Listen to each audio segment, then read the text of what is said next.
आज नवीन दिवस, नवीन मी आलेलो आहे बाहेर आज परत चतुर्शृंगी मंदिराकडे.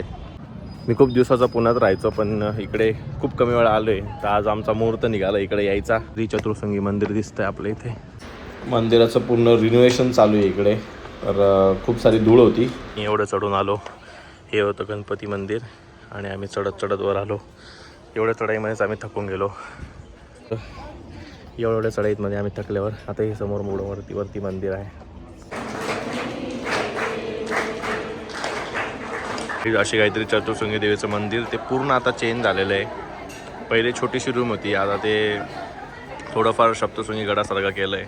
इकडून एंट्री, तिकडून त्या साईडनी पण एंट्री. तिकडे बसायला जागा, इकडे बसायला जागा करतील आणि मध्यभागी अशी लाईन. भारी काम झालं एकदम. तर रिनोव्हेशन चालू आहे सगळं. मे बी पुढच्या याच्यापर्यंत होऊन जाईल, नवरात्रापर्यंत. आणि खालचा व्ह्यू छान असं त्यांनी केलेलं आहे. बसायला जागा, फिरायला जागा.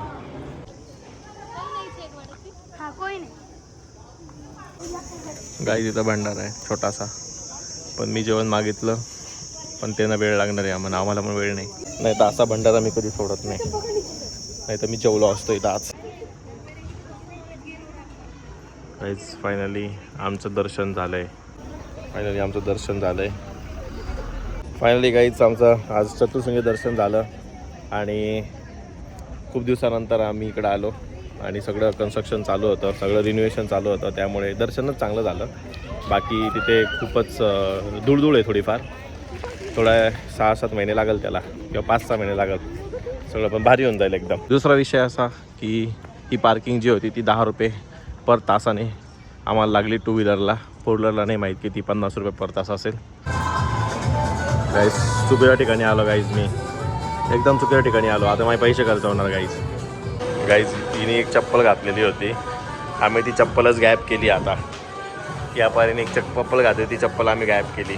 आम्ही काही कुठं विचार नाही केला, डायरेक्ट ती बाईची चप्पलच काढून आम्ही विकत घेतलेली गाईज.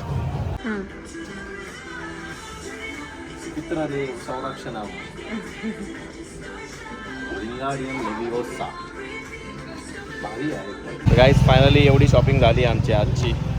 आणि चुकीचा टर्न घेतल्यावर असेच पैसे वाया जातात. तर तुम्ही कधी चुकीचा टर्न घेऊ नका, या रस्त्याला कधी येऊ नका. ओके गाईज, तर फायनली अशी आमची शॉपिंग आणि असं तुमचं दर्शन झालं. आणि आजचा ब्लॉग आपण इथं संपवू आणि भेटूया नवीन ब्लॉगमध्ये. Okay bye.